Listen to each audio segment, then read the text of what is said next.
Hello दोस्तों, welcome back. एक बार फिर स्वागत है आप सभी का वे टू एक्सेलेंसी में। दोस्तों, आज हम लोग संवेग को, इमोशंस को समझेंगे। आइए देखते हैं क्या है इमोशन।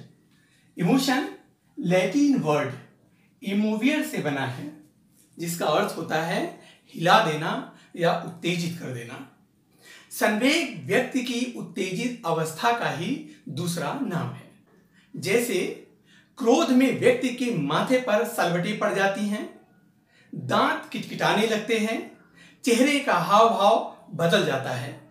यही नहीं, संवेग में व्यक्ति का संतुलन भी बदल जाता है, बुद्धि काम नहीं आती। लेकिन हमेशा ही ऐसा नहीं होता। संवेग प्रेरणा भी पैदा करता है।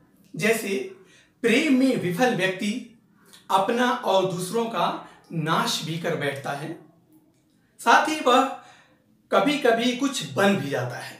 ऐसा भी हमें दृष्टांत देखने को मिलते हैं। प्रेम से प्रेरित व्यक्ति करियर के शिखर पर पहुंच जाता है। परंतु यह भी सत्य है कि संवेग में, इमोशंस में व्यक्ति तेजी से काम करता है और कभी कभी वह मंदगति से भी कार्य करता है। आइए देखते हैं संवेग की कुछ प्रमुख परिभाषाएं। गिल्डार्ड कहते हैं संवेग क्रिया का उत्तेजक होता है, ऐसा गिल्डार्ड मानते हैं। साथ ही इंग्लिश इनकी भी परिभाषा है। संवेग एक जटिल भावात्मक अवस्था है जिसमें कुछ विशेष शारीरिक तथा ग्रंथि क्रियाएं होती हैं। वुडवर्थ की डेफिनेशन देखते हैं। संवेग शरीर की आंदोलित अवस्था है, वह अनुभूति की शुद्ध अवस्था है। यह एक अस्त व्यस्त पेशीय ग्रंथीय क्रिया है।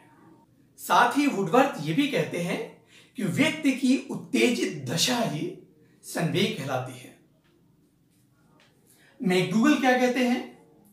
संवेग का मैकडूगल से काफी गहरा संबंध है। संवेगों की मूल प्रवृत्तियों का जब हम अध्ययन करते हैं तो मैकडूगल के अकॉर्डिंग हम इसको समझने का प्रयास करते हैं। परीक्षा में सबसे ज्यादा यही पूछा जाता है। मैकडूगल कहते हैं संवेग एक मनोशारीरिक क्रिया है जिसके द्वारा मूल प्रवृत्तियों को अभिव्यक्त किया जाता है।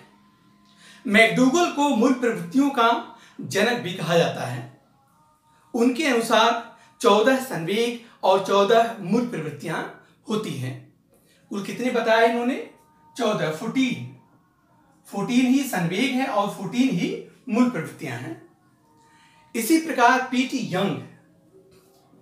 यंग कहते हैं संवेग एक उपद्रव की अवस्था है, डिस्टर्बेंस स्टेज है। इसका अर्थ यह है कि संवेग की हालत में व्यक्ति की मानसिक और शारीरिक क्रियाओं में अंतर आ जाता है और वह अपनी सामान्य स्थिति खो देता है। जैसे अंधेरे में भय के कारण चीख पड़ना। तो मनोवैज्ञानिकों ने संवेग को एक विशेष प्रकार का चेतन अनुभव माना है।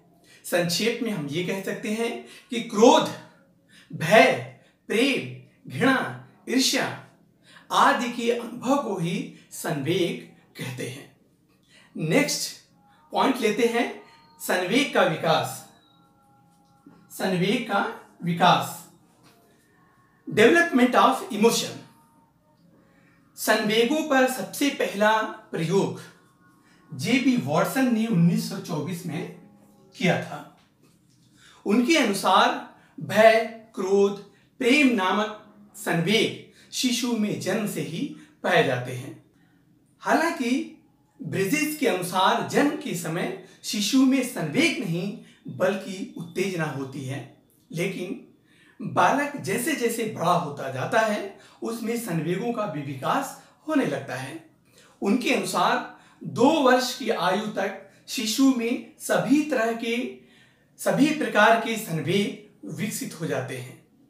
ऐसा माना जाता है कि सबसे शक्तिशाली संवेग भय होता है। हॉब्स कहते हैं, कौन? हॉब्स कहते हैं मैं और मेरा जुड़वा भाई भय दोनों एक साथ पैदा हुए हैं और आजीवन साथ ही रहेंगे। ये था दोस्तों संवेगों के विकास का एक क्रमिक अध्ययन। आइए अब समझते हैं कि संवेग की क्या क्या विशेषताएं होती हैं। संवेग, सबसे पहली बात, संवेग जन्मजात और प्राकृतिक होते हैं, ये बनावटी नहीं होते। संवेग क्या होते हैं? सदैव हमें जन्म से प्राप्त होते हैं और ये नेचुरल होते हैं। दूसरी बात, संवेग यूनिवर्सल सार्वभौमिक होते हैं क्योंकि ये सभी व्यक्तियों में पाए जाते हैं। तीसरी चीज, संवेग जो होता है वो क्षणिक होता है, ये क्षण भर के लिए आता है और फिर विलुप्त हो जाता है। नेक्स्ट है संवेग जन्म से मृत्यु तक बने रहते हैं, जन्म से मृत्यु तक बने रहते हैं। नेक्स्ट, संवेगों द्वारा मूल प्रवृत्तियों की अभिव्यक्ति होती है। मूल प्रवृत्तियां अभिव्यक्त किसके माध्यम से होते हैं? संवेग के माध्यम से। संवेगों की कुल संख्या 14 होती है, ऐसा मैकडूगल के अनुसार। इनके मैकडूगल के अनुसार संवेग के दो पक्ष होते हैं, दो पार्ट होते हैं, एक सकारात्मक और दूसरा नकारात्मक। किशोरावस्था में संवेगात्मक परिवर्तन तेजी से होता है, ये एक महत्वपूर्ण विशेषता है। शिशु जो होता है शैशवावस्था में भय का प्रदर्शन वो रोकर करता है, ऐसा माना जाता है। संवेग का बुद्धि पर प्रभाव पड़ता है। नेक्स्ट पॉइंट है, संवेगात्मक उत्तेजना के समय व्यक्ति का बुद्धि पर कोई नियंत्रण नहीं होता, इसलिए कहते हैं कि संवेग बुद्धि को प्रभावित करता है। आइए लेते हैं संवेग को विकसित करने वाले घटक कौन कौन से हैं। दो चीजें महत्वपूर्ण है इसमें, एक तो परिपक्वता और दूसरा अधिगम। परिपक्वता यानी मैच्योरिटी के बारे में कहा यह जाता है कि जन्म से परिपक्वता प्राप्त होने तक, जन्म से परिपक्वता प्राप्त होने तक स्वतः चलती रहती है। यह संवेगात्मक अनुभव और नर्वस सिस्टम पर निर्भर करता है। यह हमारी मैच्योरिटी से संबंधित हुआ। नेक्स्ट, जैसे अधिगम। अधिगम के संबंध में यह कहा जाता है, विद्वानों का यह मानना है कि संवेग को सीखा हुआ व्यवहार भी हम मान सकते हैं। जैसे क्लाइनबर्ग एक मनोवैज्ञानिक है,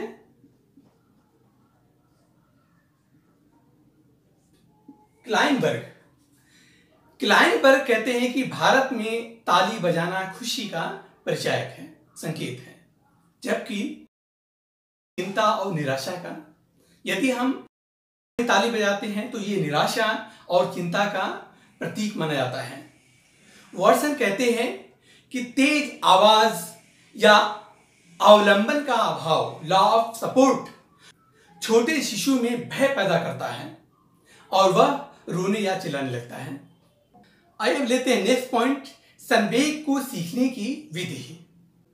वो कौन कौन सी विधियां हैं? जोन्स के अनुसार सजेशंस या गाइडेंस विधि। जोन्स कहते हैं कि सजेशंस और गाइडेंस को संवेग की उत्तम विधि माना जा सकता है।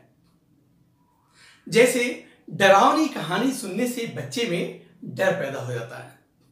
जैसे दादा दादी नाना नानी कहानी सुनाते हैं, उस कहानी में यदि डर है तो वो डर हम व्यवहारिक जीवन में भी महसूस करने लगते हैं। दूसरा हैगमर कहते हैं कि इमिटेशंस संवेग की एक प्रमुख विधि है। जैसे बच्चा दूसरों को जैसा करते हुए देखता है वो खुद भी वैसा ही करता है। पिता को अंधेरे या बिजली या सांप से डरते हुए देख कर बालक स्वयं भी डरने लगता है। तो ये किस तरह की मेथड हुए? Imitation method. नेक्स्ट है कंडीशनिंग। वॉटसन ने 9 माह के एल्बर्ट को सफेद खरगोश से खेलने से बचने के लिए तेज डरावनी आवाज की और उन्होंने देखा कि एक समय ऐसा आया जब वह तेज आवाज वाली किसी भी चीज से डरने लगा। तो ये इस तरह से कंडीशनिंग से भी संवेगों को सीखा जा सकता है। संवेगों के क्या क्या प्रकार हैं, इस पे नजर डालते हैं। संवेगों के प्रकार, गेट्स ने 5 प्रकार के संवेग माना: भय, क्रोध, प्रेम, दया और कामुकता। ये 5 प्रकार के संवेग गेट्स ने माने हैं। वहीं मैकडूगल ने इनकी मूल प्रवृत्तियों का सिद्धांत आप लोग समझते हैं अच्छी तरह से, जिसमें 14 तरह की मूल प्रवृत्तियां और 14 ही तरह के संवेगों का इन्होंने उल्लेख किया है। इस तरह से इनके अनुसार 14 प्रकार के संवेग होते हैं। गिलफोर्ड कहते हैं कि 3 प्रकार के संवेग होते हैं: प्राथमिक, जिसमें क्रोध और भय; गौण, आकस्मिक संवेग होते हैं इसमें; और कृत्रिम, आर्टिफिशियल, इन्होंने कृत्रिम संवेग का भी उल्लेख किया है, जैसे आत्मकेंद्रित, बौद्धिक, सौंदर्यपरक, पदार्थात्मक, नैतिक। ये कुछ प्रमुख संवेग हैं गिलफोर्ड के अनुसार।